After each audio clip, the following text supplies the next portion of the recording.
belanja negara seperti disampaikan oleh Pak Menteri Keuangan tadi, belanja pemerintah pusatnya awal APBN-nya adalah 2.701,4 triliun rupiah dan realisasi sementara 31 Desember adalah 2.602,3 triliun rupiah. Kalau kita lihat belanja kementerian lembaga itu mengalami peningkatan yang cukup signifikan dari 1.160,1 triliun di APBN asli dan menjadi 1.500,4 triliun di 31 Desember.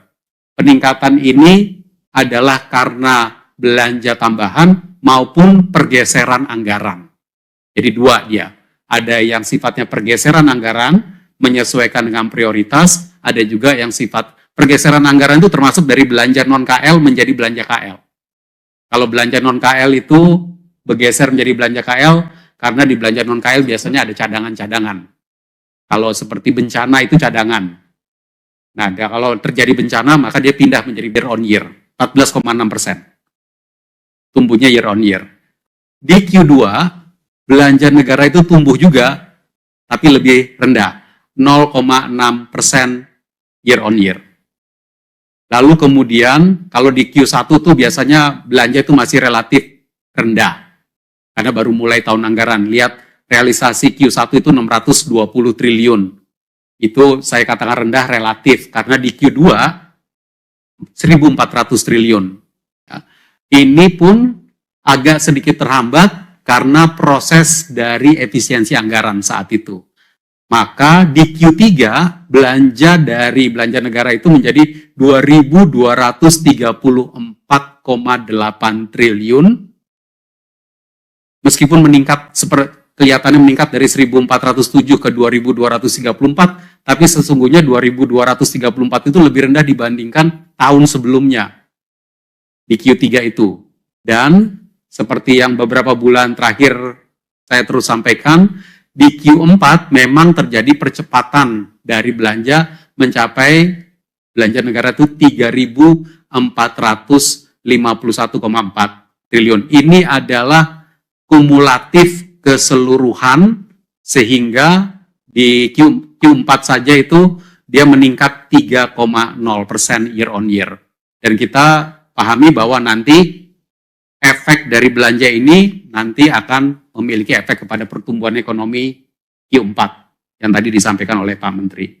Coba kita lihat sekarang secara lebih detail beberapa highlight realisasi belanja pemerintah pusat yang 2.602,3 triliun.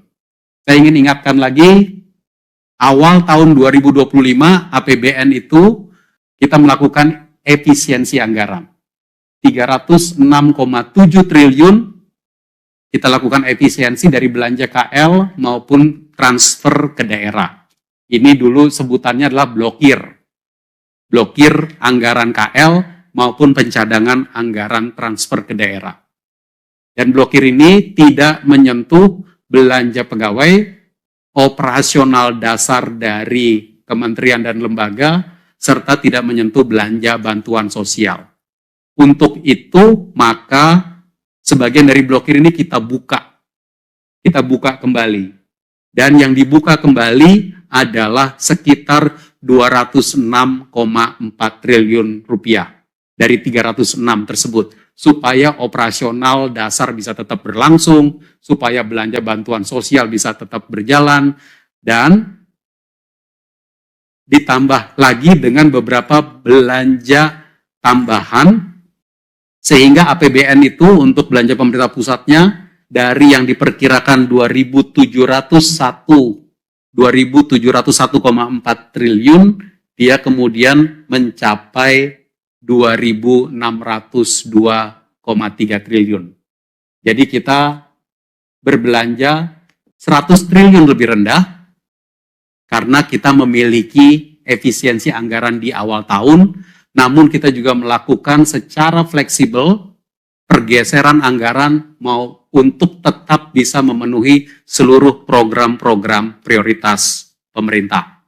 Nanti program prioritas pemerintah akan disampaikan oleh Pak Wamen Thomas. Kalau detail dari belanja KL di slide yang berikut, biasanya kami selalu laporkan belanja barang, belanja modal, belanja bansos, dan belanja pegawai. Belanja barang tumbuh 8,3% dibandingkan tahun 2024. Ini adalah bentuk dari stimulus APBN kepada perekonomian untuk membeli barang. Karena ini rata-rata ada yang bentuknya menambah pendapatan maupun menambah menambah pembelian barang yang merupakan produksi lokal. Termasuk di sini di dalam ini ada penyaluran BOS, operasional layanan pendidikan, subsidi biodiesel, ada juga MBG, ada bantuan subsidi upah, dan berbagai macam program lainnya. Untuk belanja modal juga terjadi peningkatan 427,5 triliun, tumbuh 20,3% dibandingkan tahun 2024. Semester 1 tumbuh sedikit, semester 2 tumbuh lebih banyak. Memang belanja modal karena perlu proses lelang, proses pengadaan, dan proses-proses lainnya biasanya butuh waktu. Ini yang harus kita percepat agar belanja modal itu bisa dimulai dari awal tahun. Realisasi antara lain itu bisa dibaca di bawah. Belanja bantuan sosial sebelah kanan 186,6 triliun, tumbuh 20,5%. Peningkatan bansos ini kita pakai untuk mendukung berbagai macam kebijakan, termasuk di dalamnya stimulus ekonomi yang sifatnya adalah bantuan sosial ada di dalam sini. Dan itu terakhir belanja pegawai di slide berikutnya selalu terjadi peningkatan, tumbuh 10,1%, baik karena peningkatan, terutama adalah karena peningkatan jumlah pegawai yang menerima gaji dari APBN. Pembayaran pensiun juga on track 3,7%, 166,5 triliun rupiah. Saya ingin mengupdate angka akhir tahun untuk penyaluran barang yang harganya disubsidi. Subsidi tahun 2025 telah dibayarkan 281,6 triliun, yang di sini adalah meliputi subsidi energi maupun non-energi. Kalau subsidi energi tentu sangat dipengaruhi oleh berbagai macam harga komoditas maupun kurs, dan juga volume subsidinya yang ada di sebelah kanan, sebentar saya sampaikan. Sementara untuk yang non-energi seperti subsidi pupuk, telah dilakukan penyederhanaan regulasi supaya pupuk bisa cepat sampai kepada masyarakat yang membutuhkan. Ini dari sejak awal tahun 2025 telah dilakukan, sehingga bisa dilakukan penurunan harga eceran tertinggi untuk pupuk bersubsidi.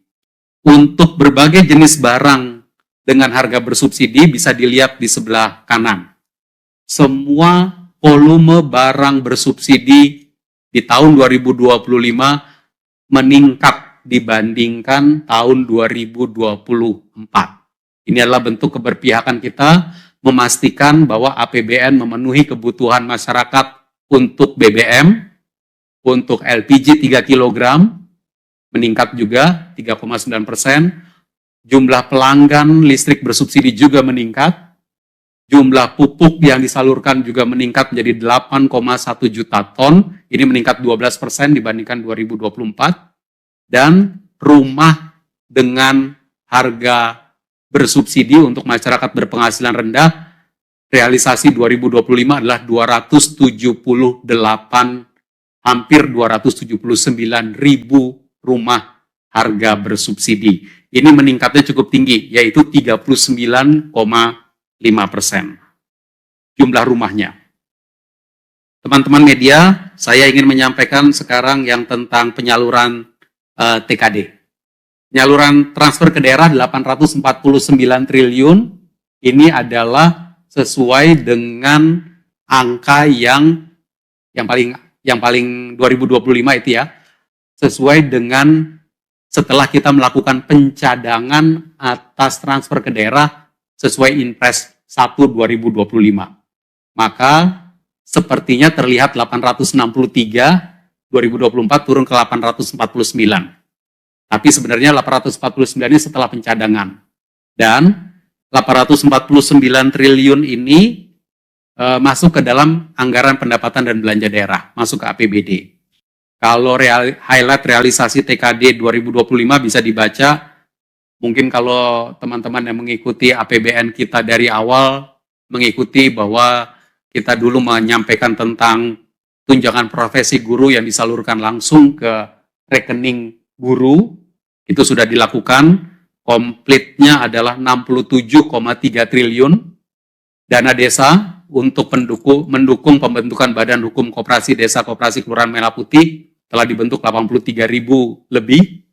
Lalu kemudian juga tambahan DAU, dana alokasi umum untuk THR dan gaji ke-13 ASN daerah, tambahannya adalah 7,6 triliun, dan juga termasuk transfer ke daerah untuk daerah terdampak bencana kemarin di bulan Desember, disalurkan 2,25 triliun, serta penyaluran sebagian kurang bayar DBH 18,5 triliun.